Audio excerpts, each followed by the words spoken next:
Hi, this is Your Money Matters on NDTV Profit, and my name is Mathew. This show gets you actionable insight on everything personal finance related. And on today's program, I'm bringing to you something that we started recently. It's called Know Your Fund Manager. The attempt and the desire from our end is to bring you a whole host of the fund managers that manage your money so that you can understand their philosophy and how they invest the money that you give them. On today's program, my guest is Amit Ganatra, who is Director and Head of Equities at Invesco. Amit, thanks so much for taking the time. You manage 6 funds, as I understand it, at Invesco. You're Head of Equities, and so you're driving the strategy when it comes to building of portfolios at Invesco. You've done particularly well over the last 1 year because things have started moving in your favor. We'll talk about some of those aspects. But at the start, let me understand from you, what is the philosophy that Invesco follows and how is your philosophy driving that portfolio building at Invesco? Yeah, first of all, thanks a lot for having me on the show. See, overall, in terms of investment philosophy, one thing that, I would like to highlight is that I have almost, in my entire career, I have worked with Invesco only. And so to that extent, Invesco's in-house investment philosophy has nothing but, it has become my own investment philosophy. And for us, the key investment philosophy that drives, outcomes for us is that, see, first of all, we believe that equity markets are not fully efficient. And if we want to, and so which means that there are always mispricing opportunities available. And if you want to, take advantage of those opportunities, then you need to have a disciplined in-house strong research. And in order to do research, you need to have some framework, which means that you need to have investment process. And at Invesco, we have been following one investment process right from like now almost 15 years. So from 15 odd years, we have been following this investment process. And this process has served us quite well because, some of our funds have done quite well over a long period of time and have established long and strong track record. So if I were to just, briefly explain the investment process, it's a process which basically, categorizes companies into various buckets. For us, each of this bucket is like an investment argument. For example, an HDFC bank in our investment framework would get categorized as a leader. Maruti would categorize as a leader. TCS would categorize as a leader. Then we also have a challenger category where, companies which try to challenge the leaders, they get categorized there. So for example, once again, in our own framework, TVS Motors is someone who gets categorized as a warrior, which means a challenger. Kotak Mahindra Bank gets categorized as a warrior. Then, so we have 3, growth-oriented categories. Then we have 2 value-oriented categories. And now, why I'm explaining these categories? Because once, a company is categorized, it has 2 implications. One is that at Invesco, fund managers can only own categorized names, which means that we have a certain discipline in terms of, where we can invest investors' money. We can only invest them in categorized names. Out of total investment universe today, 300 companies are categorized, which means these are the only companies in which we can invest money into. And each of these companies into a separate bucket. So we have 3 growth-oriented buckets. We also have 2 value-oriented buckets. And once again, why these buckets are important? Because once we have done the categorization well, then actually fund management at Invesco becomes very, very simple. Because say, for example, if I'm managing a contra strategy, which is a value-oriented strategy, a lot of my ideas, that I invest into come from the value-oriented buckets that we have. On the other hand, I also manage a flexi cap strategy, which actually is a growth-oriented strategy. For there, a lot of my ideas come from warrior bucket, which is the challenger bucket, because you essentially want to invest into high growth companies. So effectively, there is a strong investment process which drives research, and it's the same process which also ultimately helps into fund management. Okay, Amit, so you've explained 2 of those categories, and as I understand it, there are 6 buckets, 3 growth and 2 value. I'm curious about the last one that you've not mentioned. So why don't we go through each of them? You've already explained leaders and you've already explained challengers. What else exists? So the next category is what we call stars. These are high growth companies but they are young companies. A lot of time you have to emphasize a lot of faith on entrepreneurs. So entrepreneur vision here, his thought process in terms of scalability is very, very important. However, not every high growth company can get categorized as a star. See, one thing that we have to understand is that for all of these categories, while there are qualitative parameters, there are also quantitative parameters. So, for example, for a leader, it's not necessary that he has the highest market share and he can get categorized as a leader. Along with highest market share, a leader needs to have industry leading profitability, and hence not all large companies do get categorized as leaders. Similarly, for a warrior, he might be a challenger, he might be growing faster than leaders, but during the phase of that he is a challenger, he needs to exhibit an improvement in return ratios. If there are no improvement in return ratios during that phase, then for us he is not a challenger, he is not an appropriate challenger. Similarly, for a star, along with high growth, there needs to be an operating leverage, which means that the profit growth or an operating profit growth should be faster than top line growth. So here the example can be of a company like PB Fintech. So PB Fintech at our end is categorized as a star. Now, if you look at all these three categories, these are growth oriented categories.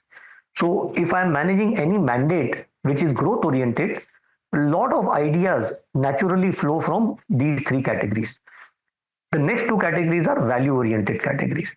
So first among them is Diamond. Diamond, essentially, these are companies where you are buying them for cheapness. Now, cheapness can be in three forms.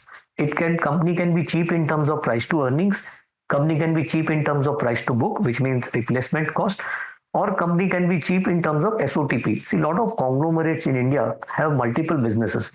And sometimes, they trade below the intrinsic value when you do SOTP of these businesses.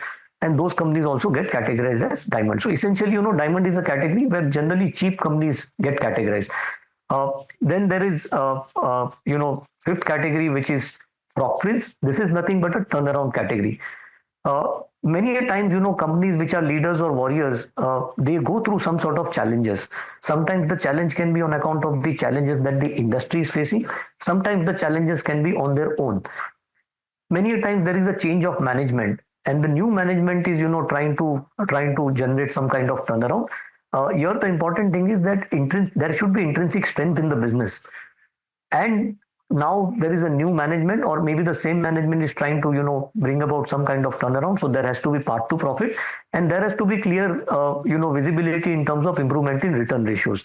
If those criteria are met, then the company gets categorized as a turnaround. A lot of banks in India, specifically ICICI Bank or even Axis Bank, have been, have gone through this categorization in the past. From there, ICICI Bank has successfully migrated to leader category. Axis Bank, however, still remains a turnaround for us. So this is nothing but the 5 categories that we have. The last category that we have, it's called shotgun. It's an event-based category. One of the reasons that I did not highlight this category is because, see, we have been using this investment process for almost now more than 15 years. However, in so many years, we have hardly managed to categorize any frog prints. Because this is an event-based category, generally our strength historically has been fundamentals.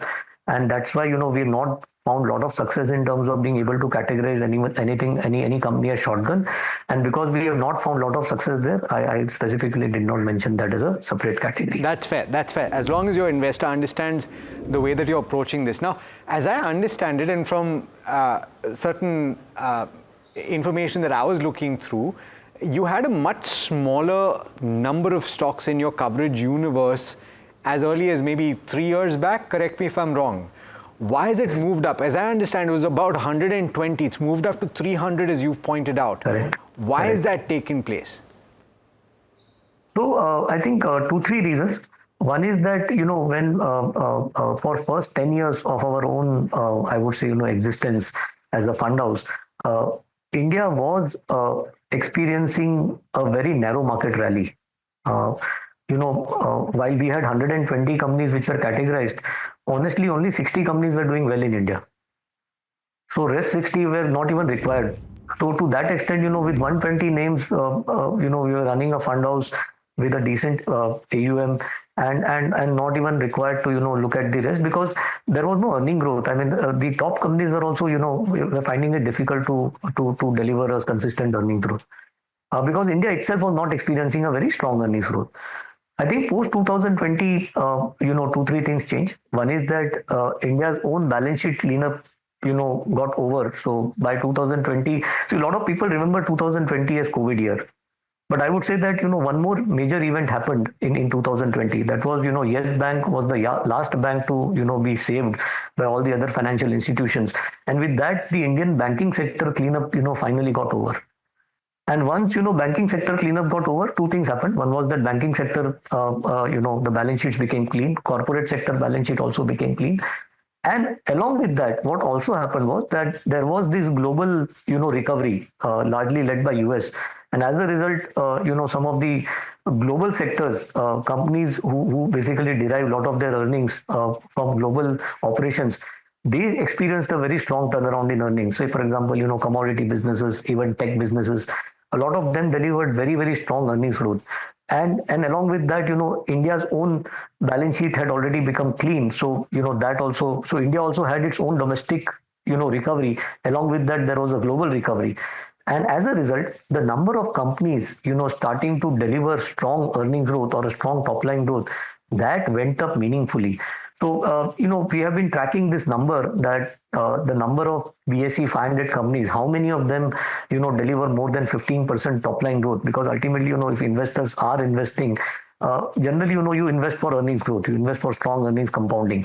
And if a company is able to deliver more than 15% earning growth, then, your ask rate of being able to deliver 15% returns, generally, from a long-term perspective becomes simpler. So that is one number that, we have been tracking for many years now. Now, just to give you this data point, post IL&FS, when India's earnings, started faltering, into somewhere in 2018-19, this number had come down to as low as 60. So only 60 companies out of BSE 500 were delivering top line growth of more than 15%. However, post 2020, in next 2 years, this number started going up, and finally this number, went up. The peak that this number went up was around 350. So out of 500 companies, 350 companies in India were delivering top line growth of more than 15%. So that itself, became a viable or an investable investment universe. And the other thing that also happened with us as a fund house is that, see, for first 8 to 10 years, our AUMs were small. We were a small size fund house. Over a period of time, our AUMs have grown up, which means now we are a mid-sized fund house. A mid-sized fund house, with 120 categorized universe, very difficult to, function from a long-term perspective. So one was that, there was a broad market rally. There was a broad market earnings growth, so which means that almost 350 companies were delivering strong earnings growth, which means that they became investable. And second thing is our sizes also had gone up, which means that we needed to invest in resources to expand our coverage. Okay. So you explained that well. Can you explain to me what has happened over the last 1 year? Because you're ranked in pretty much the top quartile in a couple of categories. You've done particularly well. Is it because growth and quality overlap in certain of your schemes has worked in your favor? Because quite a few fund houses that had that orientation have started doing well because the market texture has changed. So, see, for us, actually, our journey honestly started 3 years ago when we first, started investing in terms of trying to expand coverage. We also, improved the speed of research that we were doing research at. So, a lot of things internally, we did to try and improve the performance. And honestly, performance started improving, in those 3 years also. However, the visibility has, come in last 1 year, in the sense that, see, if I was basically, if one of my funds was, say, for example, fourth quartile, and if it became, third quartile, for us, that was an improvement. But however, for investors, it might not even be visible because, from fourth quartile to third quartile, nobody recognizes, right? But so journey, honestly, yeah. It's a tough business that you're in. Yeah, correct. So the thing is that for us, honestly, journey has started from 3 years, and every year was an improvement over previous year. However, what helped in last year was that last year, if you see the second half particularly, what happened was that Fed started cutting interest rates, and that was the first time that growth and quality, started to outperform. So in last 3 years, that is from, I think now almost 4 years plus, right from 2020 onwards, generally, value as a style has had a tailwind, and growth as a style, to some extent, has had to face some sort of challenges. Uh, However, in those 6 months, growth finally, started doing well, because, as I told you, that global interest rate environment started to become more benign, and growth assets globally started doing well. So some of the strategies that we manage, because they have growth and quality bias in them, they also benefited, and that ultimately led to strong outcomes. Along with that, one thing that specifically helped us as a house, because a lot of people have growth and quality, but for us, I think one more thing that helped was that, see, last year, we were able to identify a few, I would say, growth drivers or a few themes which we thought would can drive strong growth, and can basically enable companies to report strong growth outcomes. And eventually, some of these themes did very well over last 1 year, and that benefited. So Hello? you've explained Yeah. what happened over the course of the last 1 year. Now, let's talk about the path going forward, Amit, because this is an opportunity for your investors and prospective investors to also benchmark their expectations on how things are panning out, right? So one way to understand how you're positioning yourself would be how much exposure you're taking in your balanced advantage fund towards equity. And I look at that as one litmus test. So where is the positioning right now? And then we'll get to the other aspects. So as we speak, our net long exposure is around 57 to 58%. Now, if you see the range for us is 40 to 80. So generally, if we are at 40, then that tells you that, markets are very, very expensive, and, it's time to be worried about valuations in the market. And if we are at 80, then it tells you that, valuations are very, very attractive, and, it is time to be extremely bullish on the market. Uh, so 58, 55 to 60 is like a neutral range, and that's where we are. And I think we have been here for almost like last 4 to 5 months now. So, okay, so that's interesting perspective. Now, from that point, we're speaking at a time when Q4, while there have been a few surprises on the earnings front, Amit, by and large, we're expecting to end the year at what, 3-5% earnings growth for Nifty 50 companies. Heading forward, there are a lot of people that are saying that a close to nominal GDP growth is what India Inc. is also going to manage in terms of earnings growth, which is anywhere between 10 and 12%. So therefore, from that perspective, are you seeing that the valuations as they stand right now, in spite of geopolitical tensions and all of that, are fair? And what are the opportunities that exist right now to deploy further capital, and where should your benchmarking of returns be going forward? Sure. So, see, if you want to understand, where we are headed in future, I think it's also important to understand, what kind of, past outcomes have been. And once we understand that well, then maybe, we'll be able to think better in terms of, what to expect from future. So I would divide, this last 5 years journey into three phases. So there was this phase number one, where right from 2020 onwards till, I would say, first quarter of last year, we had a scenario where India India was recovering post COVID, post that balance sheet cleanup that we just discussed. So there was this domestic recovery in India, and along with that, the global environment was also quite okay. I mean, global growth was strong.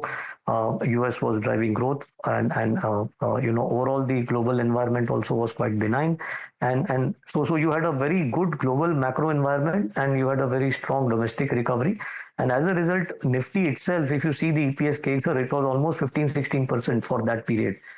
And so to that what it tells you is that the earning growth itself was so strong, and on top of that, in 2020 you started at very, very attractive valuations, because 18 to 20 was bad for India, so valuations had anyways derated.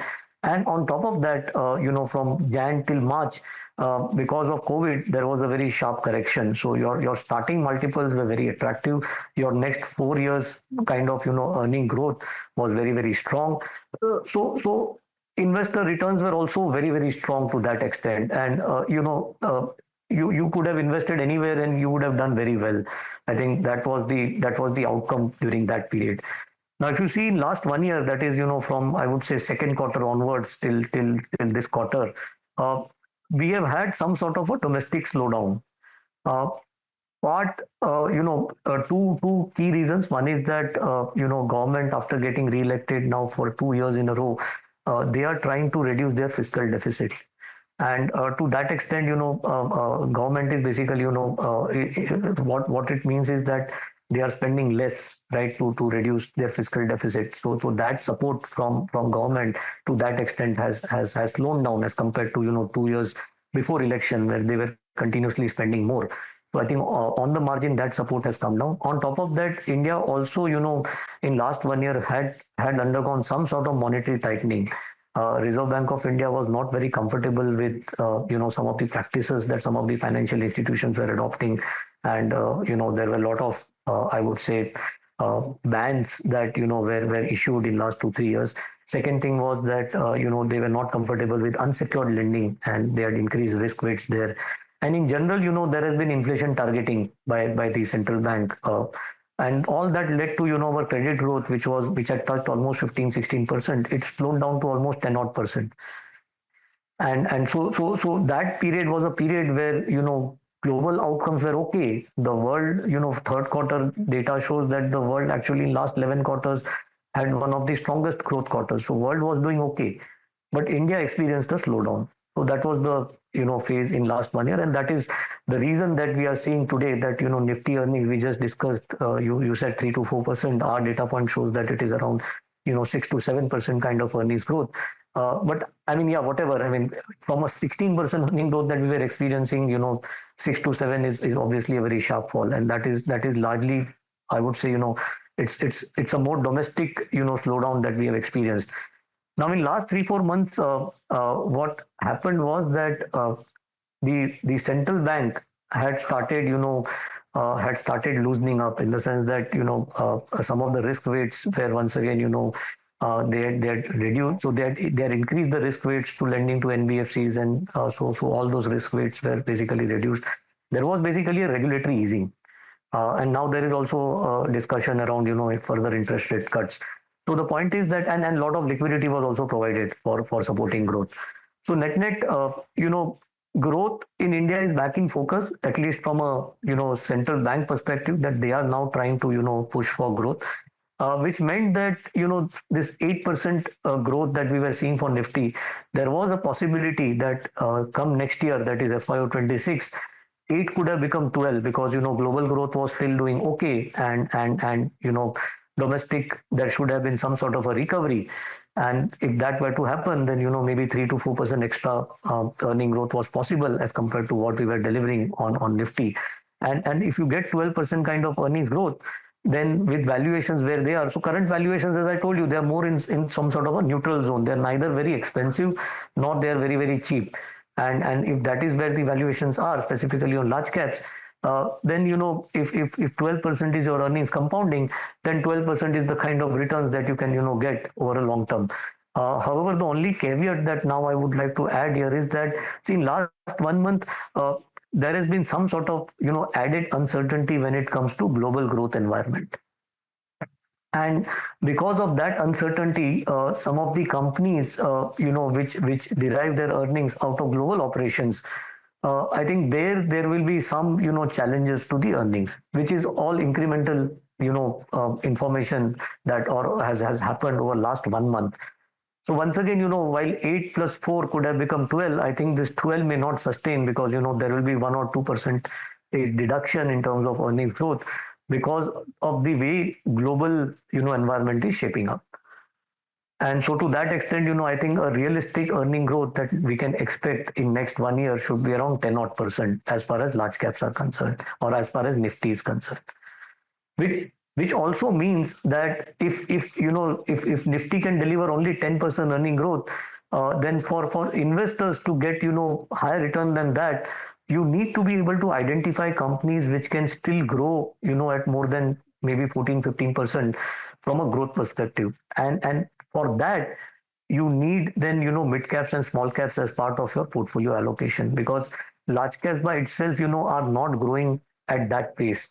And if you want, strong compounding of earnings over the next few years, there is a case for all cap investing in India, which means that you need large caps in your portfolios because they provide appropriate valuation multiples.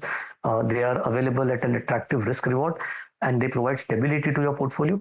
But you also need, mid caps and small caps in your portfolio because they provide that extra growth element. Yeah, and that's where your bucketing strategy comes through as well. This has been an insightful conversation. I'm sure that your investors now know more about the way that you function and the thought processes that you have when you're constructing your portfolios. Amit, thank you so much for joining in. Pleasure speaking with you, and look forward to the next chat. Thank you. Thanks a lot. All right. So the intention was to provide you an insight into how Amit Ganatra approaches his portfolio building strategy, and Invesco mutual fund to that extent, and hopefully we've provided some insight for you. By the way, we will be speaking to more fund managers, so if you'd like to hear from one particular fund house or fund manager, let us know in the comment section, and do stay tuned. Lots more coming up on NDTV Profit.